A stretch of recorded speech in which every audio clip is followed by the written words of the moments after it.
Trust in the lord. దేవుని యందు మనం నమ్మిక ఉంచాలంట కదా. మన సొంత ఆలోచన చొప్పున మనం నడవకూడదు. సొంత ఆలోచనలు నీకు దేవుడు ప్రతిదినం అవసరమే. ఏదో కష్టాలు వచ్చినప్పుడు ప్రభా నా కష్టం ఉంది అని కన్నీళ్ళు విడిస్తే దేవుడు కూడా నవ్వుతాడంట. ಯಾವಾಗಲೂ ಕಷ್ಟಪಟ್ಟಾಗ ಮಾತ್ರ ಕರ್ತನೆ ಕಷ್ಟಪಟ್ಟರೆ ಆಗಿದೆ ಕೇಳುತ್ತಾನೆ దేవుడు కూడా అపహాస్యం చేస్తాడు. దేవుడు ಕೂಡ ನಮ್ಮನ್ನು ಅಪಹಾಸ್ಯ ಮಾಡ್ತಾನಂತೆ. నీకు దేవుడు ప్రతిదినం అవసరమే. ಪ್ರತಿದಿನವೂ ಕೂಡ ದೇವರ ಮೇಲೆ ಅವಶ್ಯಕವಾಗಿದ್ದಾನೆ. హల్లెలూయా ಹಲ್ಲೆಲೂಯಾ. ಬಾಗುನ್ನప్పుడు ಕడుಪು ನಿಂದ ನೀನು వండుకుంటావు. ನಾವು ಚೆನ್ನಾಗಿರುವಾಗ ಹೊಟ್ಟೆ ತುಂಬ ಊಟ ಮಾಡ್ತೇವೆ.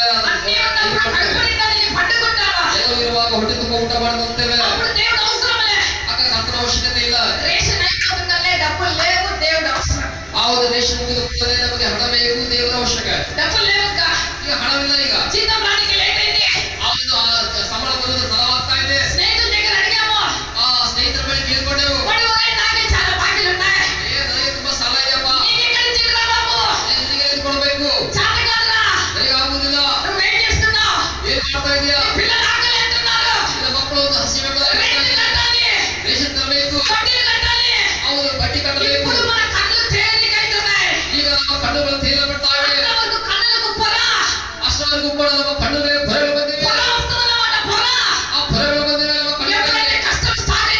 ಯಾವಾಗ ಕಷ್ಟಗಳು ಪ್ರಾರಂಭವಾಗುತ್ತೋ, ಯಾವಾಗ ಇಕ್ಕಡುಗಳು ಪ್ರಾರಂಭವಾಗ್ತವೋ, ನಿನ್ನ ಕಣ್ಣಿನಿಂದ ಭಯ ಹೊರಬರ್ತಾ ಇರ್ತದೆ. ಆಗ ಕರ್ತನಿಗೆ ಕರ್ತನೇ ಎಂಬುದಾಗಿ ಆಗ ದೇವರ ಮೇಲಿಂದ ಹೋಗಲು ಎಂಬುದಾಗಿ ಹೇಳ್ತಾನೆ. కష్టం వచ్చినప్పుడు దేవుడు కాదు. ಕಷ್ಟಪಟ್ಟಾಗ ಮಾತ್ರ నీకు ప్రతిరోజు దేవుడు అవసరము. ನಿನಗೆ ಪ್ರತಿನಿತ್ಯವೂ ಕೂಡ ಪ್ರತಿದಿನವೂ ಕೂಡ ದೇವರ ಅವಶ್ಯಕವಾಗಿದ್ದಾನೆ. ನಿನಗೆ ಕಣ್ಣೀರಿದ್ದರೂ ದೇವರ ಅವಶ್ಯಕ. సుఖమున్న దేవుడు అవసరము. ಸುಖದಲ್ಲಿ ಇರುವಾಗಲೂ ಕೂಡ ದೇವರು ನಿನಗೆ ಅವಶ್ಯಕವಾಗಿದ್ದಾನೆ. ಹಲ್ಲೆಲೂಯಾ. ఒక వ్యక్తి ఒక తెల్లగా ఉన్నాడు. వ్యక్తి ಒಬ್ಬ ವ್ಯಕ್ತಿ ಇದ್ದಂತೆ ಅವನು ಬೆಳ್ಳಗಿದ್ರಂತೆ. ఒక నల్ల భార్య చేసుకున్నాడంట. ಒಬ್ಬ ಕಪ್ಪಗಿರುವಂತ ಒಂದು ಹೆಂಡತಿನ ಮಾಡ್ಕೊಂಡಂತೆ. నల్లగా ఉందంటವ. ಅವ್ರು ತುಂಬಾ ಕರ್ರಗಿಲ್ಲಂತೆ. ಯಾವುದೇ ಪಣ್ಣಂತೆ తెల్లగా. ಹತ್ರ ಮಾತ್ರ ಅವನು ಹಲ್ಲೆಲ್ಲ ಬೆಳ್ಳ ಕಾಣ್ತದಂತೆ. ఎందుకు రాజంటే తెల్లవుని నల్లవారం చేసుకున్నాడంటే ಏನಪ್ಪಾ ಇಷ್ಟು ಬೆಳ್ಳಗಿದ್ದ ಇಷ್ಟು ಕರ್ರಗಿರುವ ಹೆಂಡತಿನ ಮಾಡ್ಕೊಂಡಿಲ್ಲ ಹೇಳಿದ್ರೆ, నా భార్య తెల్ల ఉంటే కానీ యువత మొత్తం ఎంతమంది ముసుగులు లేదు. ಒಂದು ಹೆಂಡತಿ ಬೆಳ್ಳಗಿದ್ರೆ ಎಷ್ಟು ಹುಟ್ಟಾಳು ಗೊತ್ತಿಲ್ಲಪ್ಪ. హల్లెలూయా. ಹಲ್ಲೆಲೂಯಾ. అందుకనే కర్ర ఉంటే ఎవరి దగ్గరికి రారు. ಅವ್ರ ಕರ್ರಗಿದ್ದ ಯಾರು ಅವಳ ಬಳಿ ಬರುವುದಿಲ್ಲ. ఏం చెప్తే అది పడుతుంది అక్కడ. ನಾ ಏನ್ ಹೇಳಿದ್ರೆ ಅದನ್ನ ಕೇಳಿ ಬಿದ್ದಿರ್ತಾಳೆ. ఎందుకంటే షీ ఇస్ బ్లాక్. ಯಾಕಂದ್ರೆ ಅವಳು ಕರ್ರಗಿದ್ದಾಳೆ. తెల్లగా అందంగా ఉన్నా. ನಾನು ತುಂಬಾ ಬೆಳ್ಳಗಿದ್ದೇನೆ, ಚೆನ್ನಾಗಿದ್ದೇನೆ. హల్లెలూయా. ಹಲ್ಲೆಲೂಯಾ. నేను ఏమన్నా అది పడుతుంది అక్కడే. ನಾನು ಏನ್ ಹೇಳಿದ್ರು ಅಲ್ಲೇ ಬಿದ್ದಿರ್ತಾಳೆ. తెల్లగా ఉన్నదనుకోండి, ಸ್ವಲ್ಪ ಬೆಳ್ಳಗಿದ್ರೆ ಅವಳು 10 మంది వస్తే హాయ్ హాయ్ అంటారు, దాని ఫ్రెండ్షిప్ చేసుకుంటారు. ಯಾರೋ 10 ಜನ ಬರ್ತಾರೆ, ಒಂದು ಹಾಯ್ ಪದಾಗಿ ಅವ್ರಿಗೆ ಸ್ನೇಹ ಮಾಡಿಸ್ಕೊಳ್ತಾರೆ. కర్రలోనే చేసుకున్నాం అనుకోండి, ಕರೆಗಳು ಮಾಡ್ಕೊಂಡ್ರೆ కర్రలోనే పడిపోతుంది. ತಪ್ಪಗೆ ಸ್ವಲ್ಪ ಬಿದ್ದು ಹೋಗ್ತಾಳೆ. హల్లెలూయా. ಹಲ್ಲೆಲೂಯಾ. అయితే ఆమె చాలా ప్రార్థన పడాలంట. ಅವಳು ತುಂಬಾ ಪ್ರಾರ್ಥನೆ. ఎప్పుడు ఈయన ఏం చేసేవాడంటే ఆమె చాలా కష్టపెట్టేవాడు. ಅವಳು ತುಂಬಾ ಯಾವಾಗಲೂ ಕಷ್ಟಪಡ್ತಾ ಇದ್ದಂತೆ. ఆమె ఎంతో ఇబ్బంది పెడుతుంటాడంట. ಆ ಒಂದು ಇಬ್ಬರು ಕೊಡ್ತಾ ಇದ್ದಂತೆ. కొడుతూ ఉంటాడు, శ్రమ పెడతా ఉంటాడంట. ಹೊಡಿತಾ ಇದ್ದಂತೆ, ಶ್ರಮ ಕೊಡ್ತಾ ಇರುತ್ತೆ. అయినా కూడా ఆమె ఏముందంట, నవ్వుతానే ఉంటాడంట. ಅದು ಕೂಡ ಏನ್ ಹೇಳುತ್ತೆ, ಸುಮ್ಮನೆ ನಂತರ ఆయన కొట్టినా నవ్వుతాడంట. ಹೊಡೆದ್ರು ನಂತಾಳಂತೆ. ఆయన ఈడ్చినా నవ్వుతాడంట. ಅವ್ಳು ಎಳೆದ್ರು ಕೂಡ ನಂತಾಳಂತೆ. ఆయన ఏం చేసినా నవ్వుతాడంట. ಏನ್ ಮಾಡಿದ್ರು ಕೂಡ ನಂತಾಳಂತೆ. హల్లెలూయా. హల్లెలూయా. అంటే ఆయన ఇడిచిపెట్టిపోతాడని కాదు, ಅವಳು ಬಿಟ್ಟು ಹೋಗ್ತಾನೆ ಎಲ್ಲ. ఏమైనా స్వభావం ఆ బుద్ధి దేవుడిలో ఉంటుందంట, ఎప్పుడు మూతూనే ఉంటుందంట. ಏನು ಗೊತ್ತಿಲ್ಲ, ಅವರ ಸ್ವಭಾವ ಯಾವಾಗಲೂ ಕೂಡ ದೇವರ ಇರ್ತಂತ ఆ భర్త కోసం ప్రార్థన చేస్తా ఉంటుందంట. ಆ ಒಂದು ಗಂಡನಿಗಾಗಿ ಪ್ರಾರ್ಥನೆ ಮಾಡ್ತಾ ಇದ್ದಂತೆ. ఆయన కొట్టినా ఈడ్చినా తిట్టినా వదుకో అన్న నవ్వుతూనే ఉంటాడంట.